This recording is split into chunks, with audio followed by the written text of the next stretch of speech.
Good evening, Rams. We welcome you back to the nerdiest show on air after a refreshing spring break. I'm Tom Isaacson. And I'm Alex Prast. As usual, we have a lot to catch up on together, and tonight we'll take a look at the success of HBO's The Last of Us, the surprises and snubs at this year's Oscars, and more news about upcoming and far-off films from John Wick 4 and Superman Legacy. On top of that, we will jump into nuclear energy. Well, the topic of nuclear energy. Why don't we use it all the time? Why aren't we using it to power our houses? There's a good answer, and you'll have to stick around to find out. Will do, but not before we explore how video games are indeed educational. Yes, you heard that right. With our friends from CTV Cooks, Local Beats, and Ramboozled. Then it's time for us to talk about Marvel Studios' past and future. Based on recent movie ratings, do we like where it's been and where it's going? Where should it go next? We'll discuss. All this and more starting right now. Uh-oh.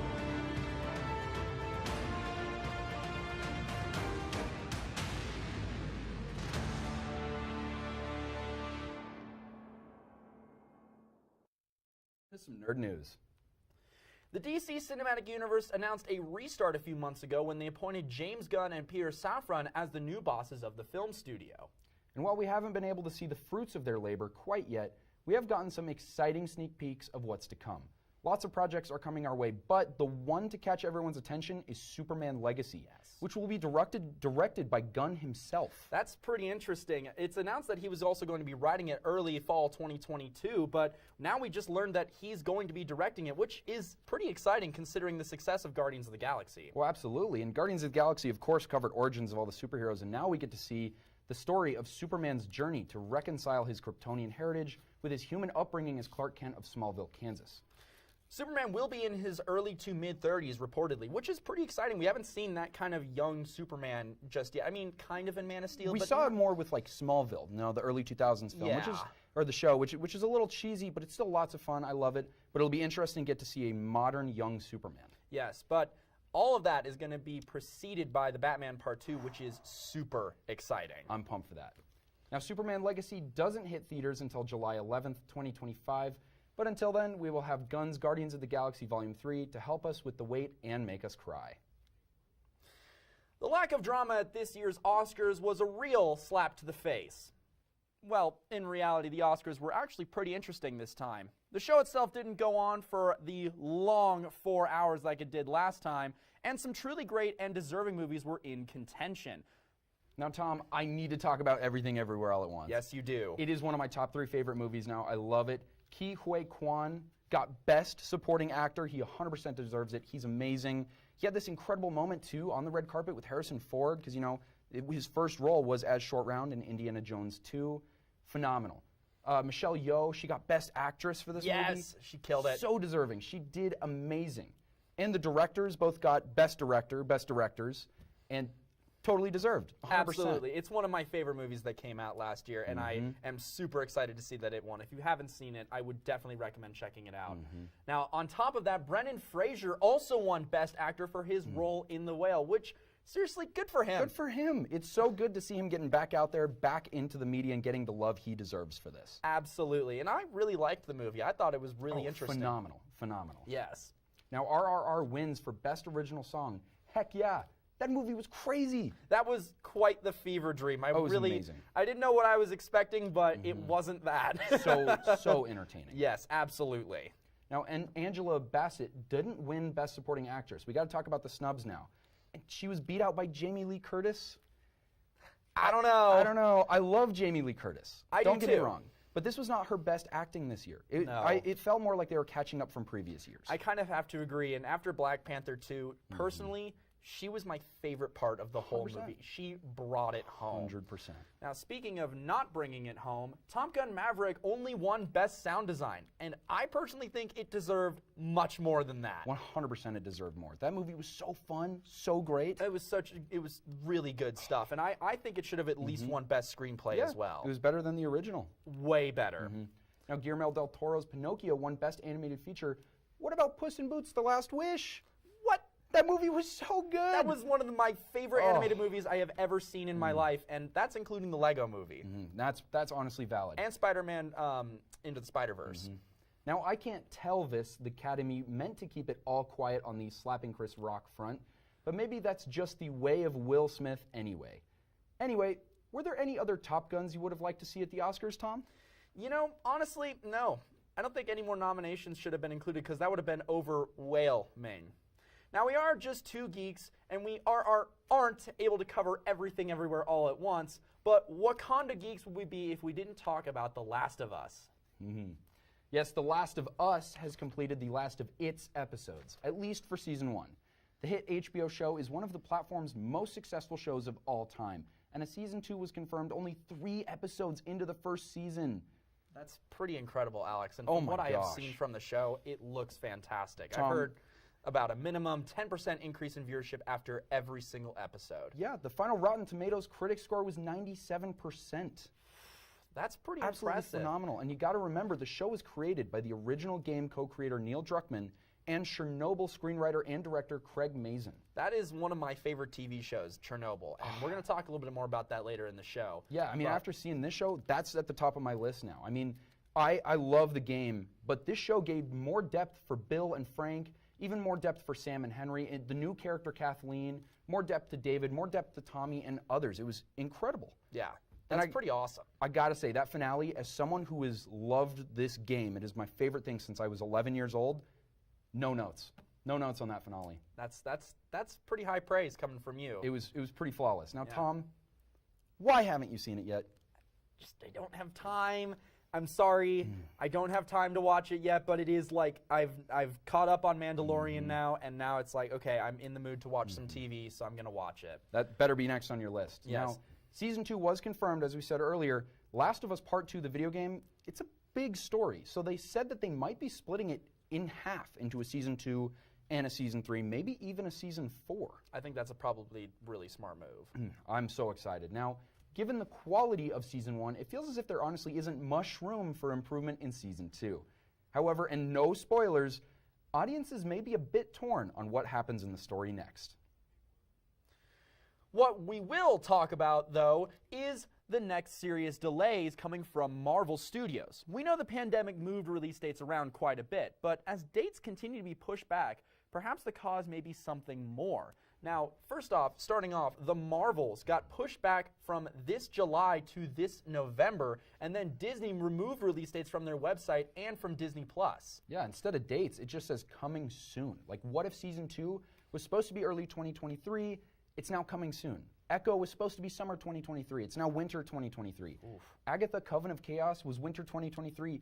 Now it's supposed to just be 2025? 2 years. 2 years. Wow. That's a big delay. But the biggest delay was Loki Season 2 going from summer 2023 to just the ambiguous coming soon. And there were other shows that got delayed as well, like Ironheart, X-Men 97, Secret Wars, and we just have to sit here and wonder why. Yeah, it's making me a bit nervous. I almost wonder if it could be from all the not so great feedback they've been getting on all the shows and movies. I kind of have to agree, and I also don't think they've been marketing this stuff very well. I haven't seen a whole lot for Loki Season 2 or any of the other shows we named here. Yeah, no, their marketing feels like it's been a lot thinner, and it feels like they're trying to maybe take a break to catch up. Who knows? Who knows? I mean, all we can really do is keep our fingers crossed that these delays are happening to make sure we get the best movies and shows possible. Yes. Rather than other reasons like budget constraints or poor early audience reviews. In other news, John Wick returns in just under 2 days in John Wick Chapter 4. I'm so excited about this one. The film has started screening to special audiences and critics all over the world, and it has exceptional early reviews. The movie reportedly starts immediately after Chapter 3 Parabellum, when Wick is thrown off the hotel roof by his oldest ally, and the fourth movie is all about Wick traveling the world to find a way to escape the High Table, a elite society of wealthy and powerful individuals. Yeah, well, reportedly the action scenes and the combat, insane. Like, Absolutely. early reports are saying it is reinventing the action genre. It's adding so much to it. Crazy stunt actors. It's wild.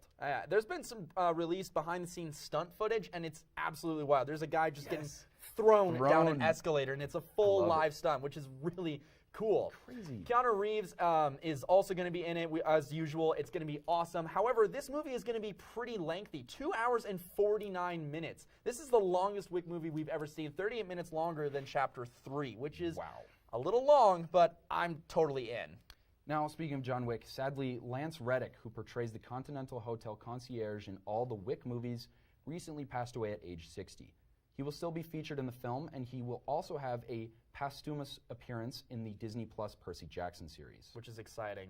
He was known for his work on Fringe and HBO's The Wire. Reddick always stepped up to play stoic but classy authority figures.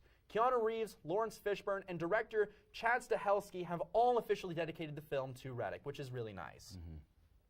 Well, all right, geeks. That's all the nerd news we have for you today. Stay tuned after this short break for a look into the educational value of video games, demonstrated here at CTV. We'll be right back.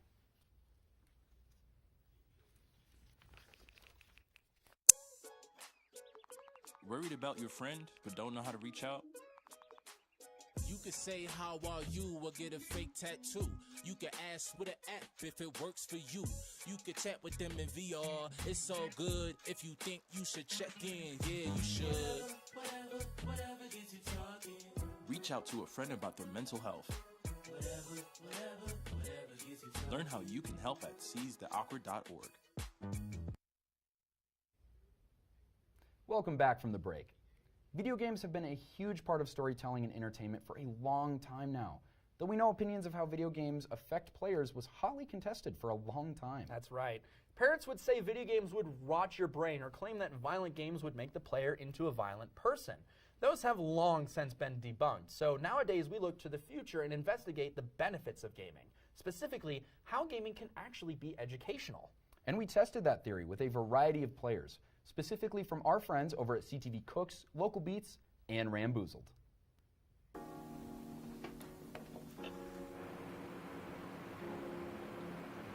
Video games are well known for being a fun activity, from competitive first-person shooters that get your blood pumping, to story-based games that have you sobbing over a digital character. However, something new has started rising in the world of gaming, and it's one of the most unexpected associations with video games: education.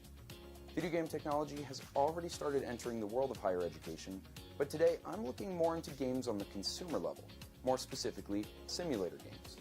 Most of them are just fun games, like Goat Simulator and I Am Bread.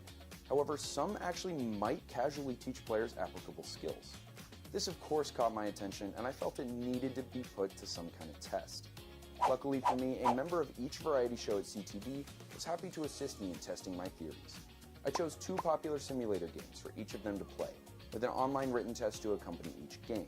Each person will take the test, play the game for around an hour with the same levels and problems to face, and then take the test again afterwards. I will then compare how well they improved their knowledge compared to their first test to see if even a short experience in the game can teach the players basic information on the subjects. The first game they will be playing is PC Building Simulator. This game is very self-explanatory, as you learn to build computers part by part and troubleshoot issues if they arise. The test is comprised of basic questions about the order of building a PC, what some parts do, and if you can identify certain terms. I feel like this is gonna make me look so stupid. Ah, cooled by a cooler, it says. Yay! It looks so warm.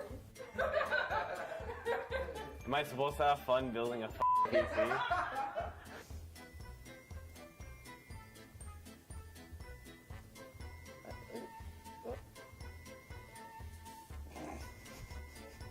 Oh, it doesn't matter.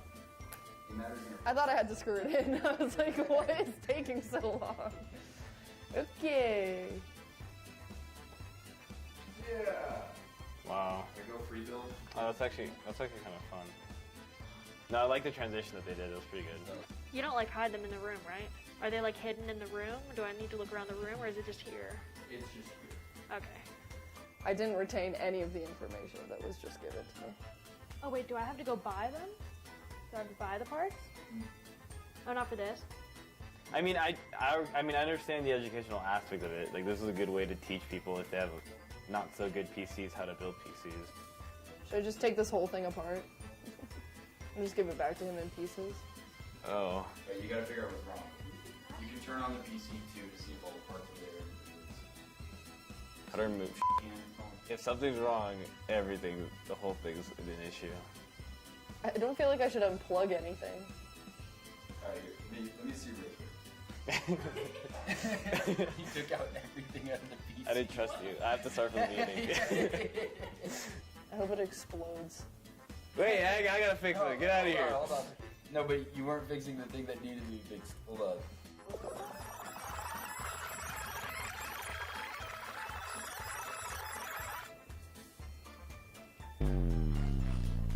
It just says, fix it. I don't know how to fix it. That was the only issue? Oh, okay. Yay! I'm like, oh, do you want to start from the beginning again? Or are you going to get mad at me for that? Building the ultimate PC is my dream. Before looking at the stats of this game, let's take a look at the next game to learn from and compare afterwards. The title is Car Mechanic Simulator. Once again, very self-explanatory. As the player, you learn about the parts of a car and where they're physically located, and learn how to identify and replace parts of the car as they appear more damaged. Finish test track to complete tutorial. Cool. Okay. Just do either of them, or does it? Either one. Wait. Well, this one has no conditions wrong with it.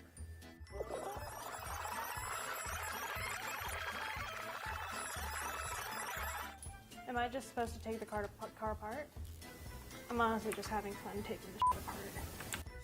But see, this is what I'm saying. Like, do I clean it or do I buy new parts? All right, what are we doing? What are we doing? Photo mode. See, this is what I'm good at. Yeah. Why won't it let me take off this stupid wheel? Never mind. Never mind. All is well.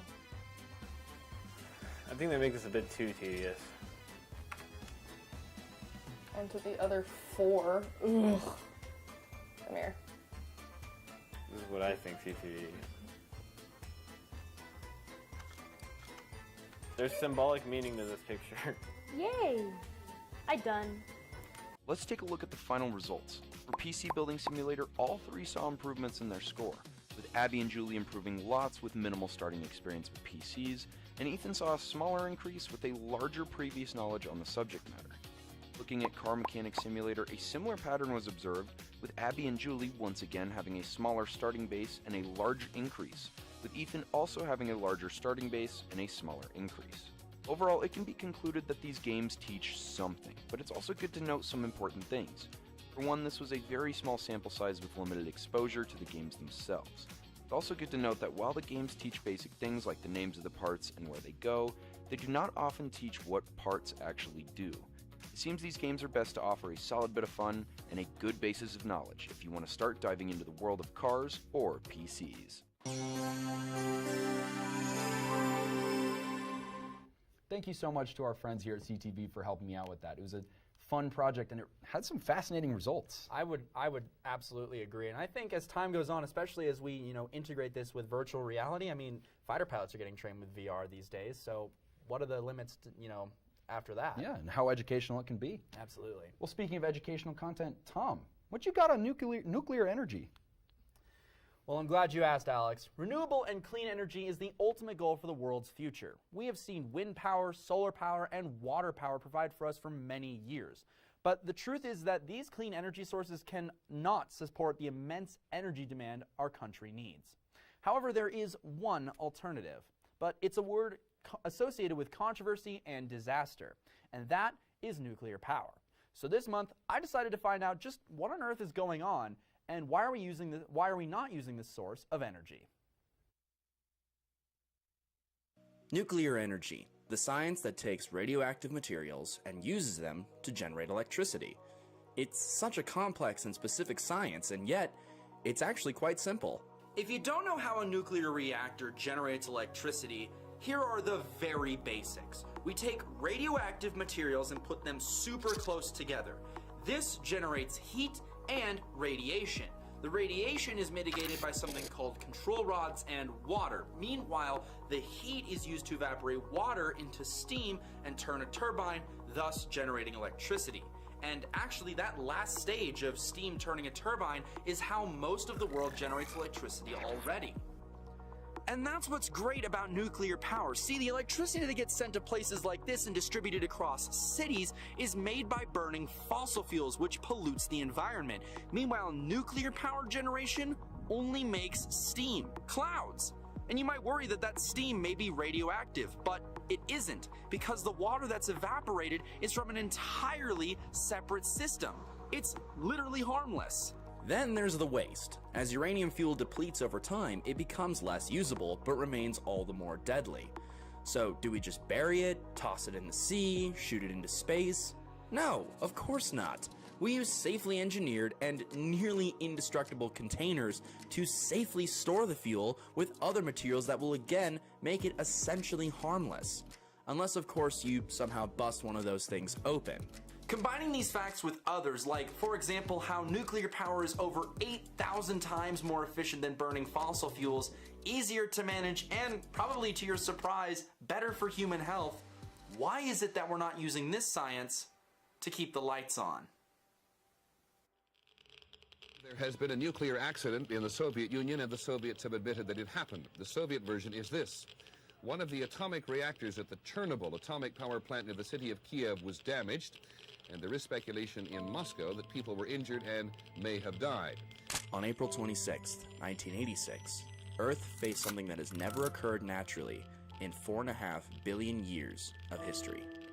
When reactor number 4 at the Chernobyl nuclear power plant exploded, it sent metric tons of radioactive core materials, waste, steam, ash, and smoke into the atmosphere, contaminating tens of thousands of miles. The area surrounding Chernobyl will remain uninhabitable for 20,000 years. This disaster, along with others like SL-1, 3 Mile Island, and most recently, Fukushima Daiichi, coupled with obvious threats of atomic bombs, you can see why the public associates the word nuclear with death. And the most dangerous aspect of nuclear physics is, of course, an explosion, like from a bomb. But in a close second place is what comes after: the radiation. Hollywood would have you believing that radiation-induced mutation would give you superpowers or have you growing extra appendages. But the reality is far more horrifying. When radiation messes with your DNA, it destroys your bone marrow, kills your immune system, makes it so your brain can't fire neurons, and more or less melts you from the outside in and the inside out. If you were in or near Chernobyl when the accident occurred, your life expectancy would be relatively cut in half. And if you were one of the unlucky many first responders or plant workers at the time, the amount of radiation you would receive would give you more or less 2 weeks to live. But is it all doom and gloom? No, actually. If anything, these disasters have shown us how not to use nuclear power. Over the many decades, we've come up with new sustainable fuels like thorium, new technologies and designs for power plants that can contain and prevent disasters from happening again. But while we can construct new power plants, make new technologies and new fuels, the one thing that's harder to rebuild is trust. Wow, it is so fascinating about the dangers if everything fails is like really bad, but it's really safe building up to that. Absolutely, and it's hard because these disasters like Chernobyl or SL-1 really paint nuclear power in such a negative light, but the benefits far outweigh the cons, and it has gotten better as the years have gone on. Yeah, I just wish people would learn more about it. Me too. Well, while nuclear energy has Chernobyl intentions, maybe it's safer to wait and use what we have now before we accidentally cause a nuclear meltdown. Good call, Alex. In the meantime, you'll have to wait too, until we come back right after this quick break. Stay tuned. Jason, let's go see your room.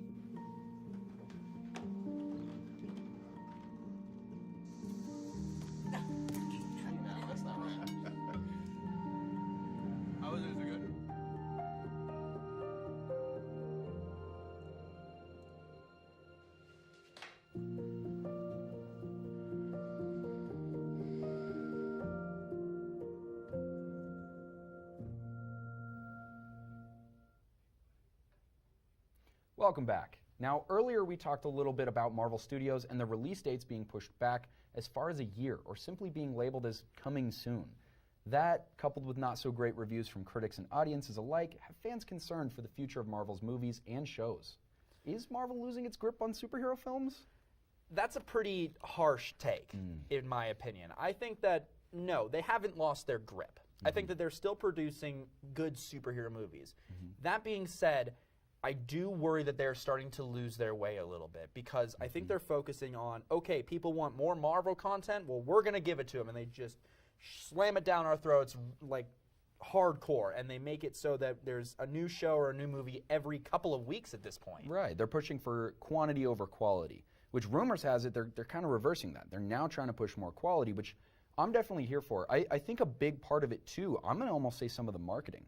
Looking at Ant-Man 3, that movie, it was a good movie. I think a lot of people hated it because it was marketed to be this really dark, dramatic movie, and it was a game changer, but it was just Ant-Man 3. It was fun. I liked it, but I think people went into it expecting like an Endgame level of seriousness. I think that is the big issue these days, is that we're expecting another Avengers level movie, or an Avengers level threat, I guess is the appropriate joke there. But we're, it takes a long time. It took years for us to build up to Endgame. From Iron Man 1 all the way to that point, it's going to take us a long time to build up to a really huge point like that again. And I think that kind of is not helping their reviews, as they're like, oh, we want something as spectacular and amazing as Avengers Endgame or Infinity War. But the reality is that we can't just do that every single time. Yeah, and the movies aren't dying. Like, they're still getting small box office returns, but that's still box office returns. They're still making money. Audiences are still showing up. They're still going through it. I think small box office returns is incredibly relative because you have to remember that Endgame grossed $2.9 billion at the box office, and everyone's like, oh, it only grossed like $70 million at the box. That's nothing. Of course, comparatively, it is nothing, but that's still a pretty decent box office return for a Marvel movie. Yeah, well, I think similar to what Phase 1 was, they're in their experimenting era, right? Phase 4, they were just trying stuff. They're like, let's see what works, let's see what doesn't after they peaked, and they're starting the process over. I mean, look at movies like Captain America: The First Avenger. If that came out now to compare against all the other movies, it would fail. It wouldn't do as good. They built up to it, and I think part of that is we went back to that experimental phase, and now we're building back up into an Endgame level. I kind of have to agree, and I do like that we're experimenting and messing with the formula because I do worry that it's getting a little monotonous these days. That being said, I can't deny that some of the stuff that has come out has not been great. There's been a couple of good ones out of Phase 4. Shang-Chi was pretty good. Spider-Man No Way Home, obviously, and then the TV shows, WandaVision and Loki, phenomenal. And I liked Hawkeye. I think that's one of my favorites. Hawkeye was great. But I can't deny the small blunders with She-Hulk and some of the bad VFX associated with that and a couple of the other movies that have come out over the last couple of months. See, I'd almost disagree, at least with She-Hulk, because I think, like, you look at Thor: Love and Thunder, it felt like half a movie. That one I felt was a big blunder. Yes. Even the director, Taika Waititi, he was talking about how he didn't really have plans for a Thor 4, and they kind of made him make it. Whereas She-Hulk, though it may not have been received well, I think it was one of their more creative and very experimental shows. Like, they were like, what if we just make a sitcom-style show? It's not serious, it's just funny. And I liked it. It was neat. I will give you that point. That's very true. But, I definitely feel like there has been a serious drop in quality just to get as much Marvel content out there as fast as possible. Yeah, absolutely. And I don't really agree with that. I think that we still want that amazing stuff that's been coming out, and I want more really good stuff that makes me leaving the theater going, wow, that was great, because that was what most of everything was after, or before, Endgame. I mean, some of them were like, okay, yeah, that was fine, like, you know, Thor Dark World or whatever. But then some of them were amazing, like Thor Ragnarok. And, of course, everyone thinks, oh, that's the lightning in a bottle. Good joke. But I think it's very obvious they are starting to slow down a bit. I mean, me and my roommate, we did the math back in 2020, and there were 2 weeks over the course of, I think, 9-10 months where we didn't get any Marvel content releasing that week. That's true. Which is wild. Like, we had 9 months straight of just Marvel. And I think now they're starting to slow down, where all we've gotten in the past 3 months is Ant-Man and the Wasp. I would have to agree. Well, no matter how you spin it, Marvel is still going to come out with these projects eventually, and these geeks will be sat for each one. Well, Rams, it's that time of the night. We've covered lots of nerd news and showed how video games are pretty educational, after all. On top of that, we learned a lot about nuclear power tonight, and how we can all be both adequately anxious and excited for the future of nuclear energy in the United States and beyond. Now, all we need is our favorite superhero movies to return to form and maybe score a little higher on Rotten Tomatoes, and then we'll all be all set. Us CTV Geeks prepare you for every aspect of life, staying up on the news, getting smarter with video games, raising awareness of possible nuclear winters, and of course, what it takes to make a good superhero movie. Yes, that's right. So until next time, have a great night and stay classy, Rams.